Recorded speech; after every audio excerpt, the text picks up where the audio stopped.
I want to start today with a number, 2.4 million. That is how many Australian seniors are currently receiving the age pension. But here is the number nobody is talking about. The number of Australians who are eligible for the age pension right now and not receiving a single cent of it, simply because they checked once, got told no, and never looked again. That number is enormous. And it just got bigger because something changed this July that Centrelink has not been shouting about. Something that has quietly shifted the goalposts on who qualifies. Something that means thousands of Australians who were previously told they earned too much or owned too much or had too much sitting in the bank may now qualify for a payment they never thought was available to them. And they have no idea.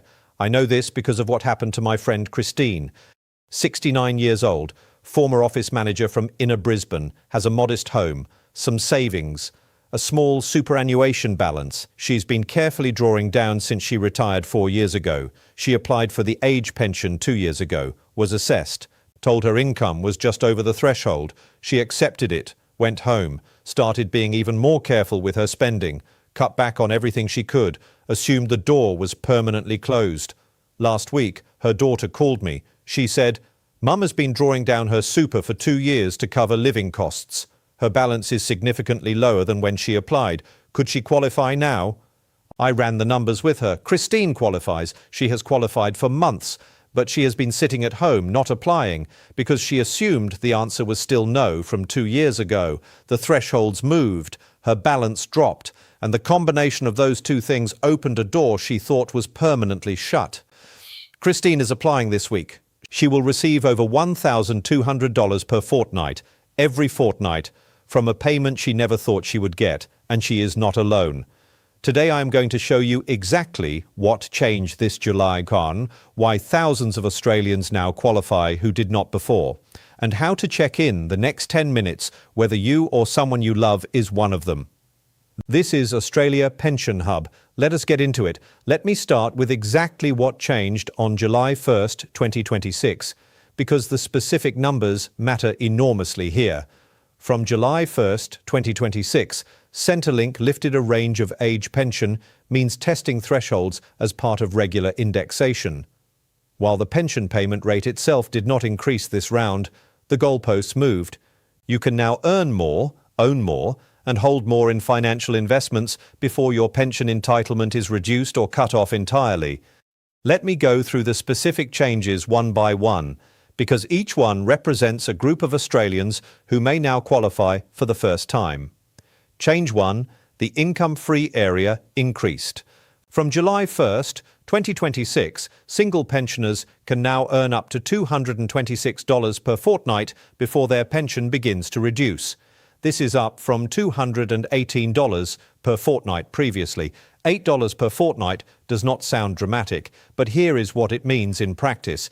If you have income coming in from a part-time job, a rental property, dividends, or any other source, and that income was previously sitting just above the old threshold, the new higher free area may now bring your income back below the threshold, meaning your pension reduces less, or meaning you qualify for a part pension you were not previously entitled to.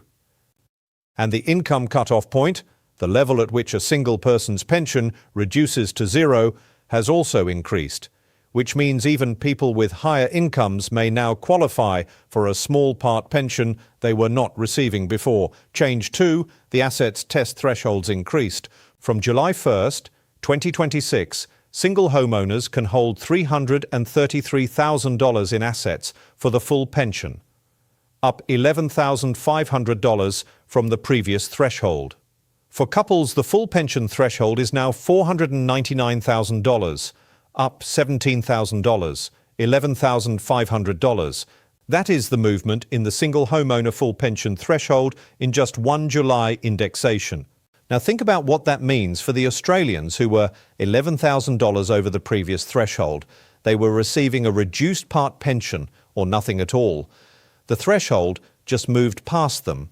They may now be entitled to the full maximum pension simply because July 1st happened, and the upper cutoff, where pension entitlement reduces to zero entirely, also moved, which means people who were just above the old upper cutoff are now potentially below the new one.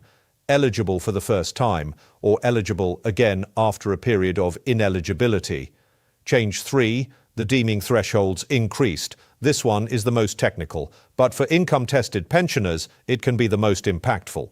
From July 1st, 2026, the lower deeming threshold rose from $64,200 to $66,800 for singles, and from $106,200 to $110,600 for couples. What does this mean in plain English? More of your financial assets are now assessed at the lower deeming rate of 1.25%, rather than the higher rate of 3.25%, which means Centrelink is now assuming you earn slightly less income from your savings than before, which means your deemed income is slightly lower, which means your income test position improves, which means your pension payment may increase, or you may now qualify when you previously did not. For every dollar of financial assets that moves from the higher deeming rate to the lower deeming rate, your assumed income drops by 2% per year. On $2,600 of assets moving across the threshold, that is $52 less assumed income per year, about $2 per fortnight, small individually, but combined with the other July changes, potentially the difference between qualifying and not qualifying for some people. Now let me talk about the group of Australians who are most likely to now qualify for the first time, because this is the most important part of today's video. Group 1. People whose savings have been dropping. This is Christine's situation, and it is extremely common. Seniors who were assessed and found ineligible, or who received a small part pension, often continue drawing down their savings to cover living costs.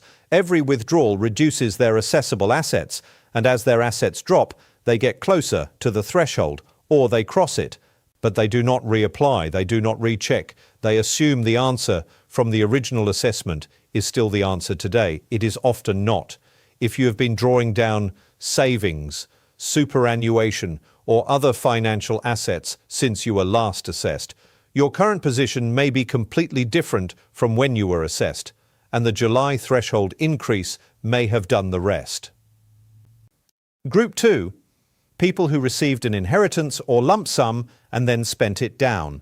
Some Australians were assessed while holding a temporary large sum, an inheritance, a redundancy payment, proceeds from a property sale that pushed them over the threshold. They were told no, but they subsequently spent that money on legitimate expenses, medical costs, home repairs, supporting family members. The money is gone, but their Centrelink assessment still reflects the old higher balance, and they have never gone back to check whether the changed balance combined with updated thresholds now puts them in a different position. Group 3, people who were told no years ago and never checked again. Every July and every March and September, the thresholds move, and every time the thresholds move, some people who were over the line fall under it, but they do not know, because nobody tells them, because Centrelink does not send a letter saying, hey, the threshold's moved, you might want to check again. If you were assessed at any point in the past, 1 year ago, 2 years ago, 5 years ago, and told no, the answer today may be completely different. The thresholds have moved multiple times since then. Your personal financial position may have changed. The combination of both may now put you in a completely different position. Group 4. Couples where one partner has recently turned 67. For couples, the assets test thresholds are assessed on a combined basis. When both partners are under pension age, certain superannuation balances are not counted. When one partner turns 67 and becomes eligible, the entire assessment picture changes. The July threshold increase may be the extra movement that pushes a couple who was just over the line to just under it. Combined with the age change in their assessment, they may now qualify when they previously did not. Now, let me address something that I know some people watching this are thinking, I applied before, they told me no. Why would I go through that process again just to be told no again? I understand that feeling. The application process is not simple. Being assessed and rejected is disheartening. And assuming the answer has not changed is a completely understandable response to that experience. But here is the thing I need you to understand. The age pension is not backdated to the date you became eligible. It is backdated only to the date you submitted your application, which means if you became eligible 6 months ago, but you did not apply, you have lost 6 months of payments permanently. You will never get that money back. And the maximum single pension rate right now is $1,200.90 per fortnight. That is over $31,000 per year.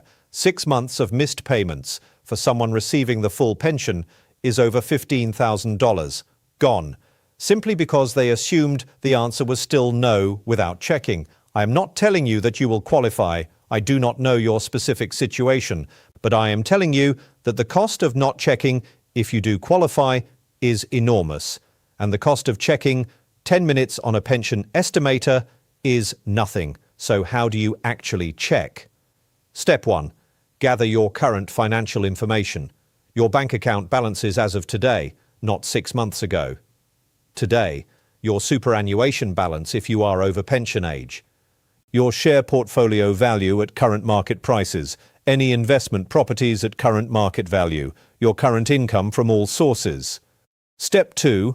Go to the Services Australia website and use the free online payment and service finder or the age pension estimator. Enter your current figures, not historical ones, your actual current situation today. Step 3.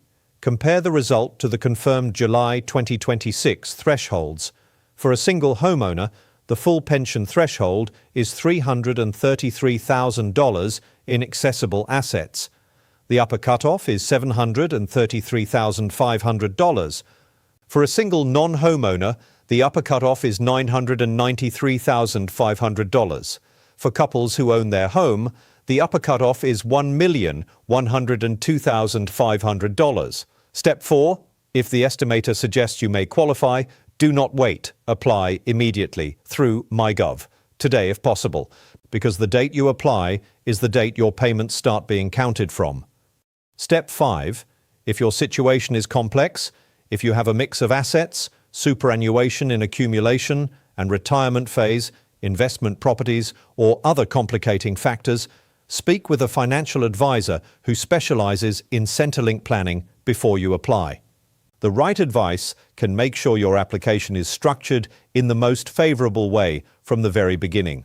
Now, I want to quickly mention something that is coming up that makes acting now even more important. The next major pension changes are expected on September 20th, 2026. Early indications suggest the September indexation increase may be the lowest since March 2025, because inflation has been heading down over the first half of 2026. What does this mean? It means the payment rate increase in September may be modest, smaller than previous increases, which makes the threshold changes that already happened in July and the opportunity they have created for people who were previously ineligible even more significant. The biggest opportunity right now is not waiting for September, it is acting on what already changed in July. Christine called me this morning. She has submitted her application. She has received confirmation it is being processed. And based on her current situation, her expected payment is over $1,050 per fortnight, over $1,000 every fortnight. From a payment she gave up on 2 years ago, she said, "I cannot believe I waited this long. I just assumed the answer was still no. I never thought to check again." Do not be Christine before the phone call. The thresholds moved in July.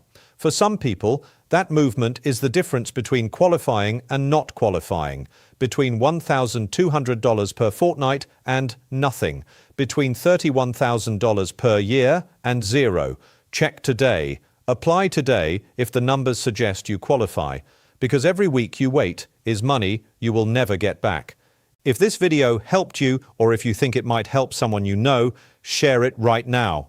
With your family, with your friends, with anyone you know who was told no once and never checked again. Drop a comment below and tell us, when were you last assessed for the age pension, and are you going to check again after watching this? We read every single comment. And if this video helped you understand what changed in July 2026, hit the like button. It helps us reach more Australians who need this information before they miss out any longer. See you in the next one.